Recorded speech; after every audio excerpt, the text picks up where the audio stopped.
और अब बात करेंगे मानसून की बारिशों के हवाले से।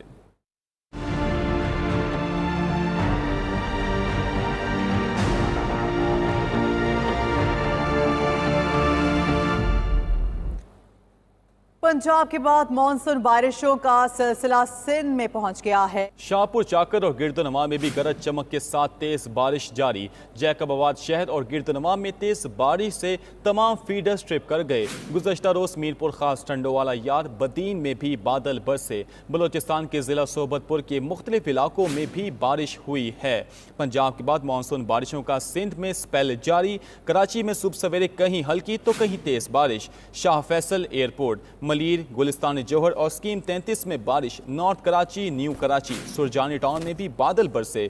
गुलशन इकबाल, गुलशन मामार, मलीर हॉल्ट और गिरदनवा में भी बरसात। बारिश के बायस अब्बास टाउन और अतराफ में बिजली गायब हो गई। सिंध के दीगर शहरों और बलोचिस्तान में भी बारिश। सखर और गिरदनवा में रात से कहीं हल्की कहीं तेज बारिश का सिलसिला जारी है। बारिश से बिजली का निज़ाम दरहम बरहम, दर्जनों फीडर्स ट्रिप कर गए। सखर और खैरपुर में बारिश से खजूर के बागात को भी नुकसान पहुंचा। शाहपुर, चाकर और गिरदनवा में भी गरज चमक के साथ तेज बारिश। जैकबाबाद शहर और गिरदनवा में तेज बारिश से तमाम फीडर्स ट्रिप कर गए।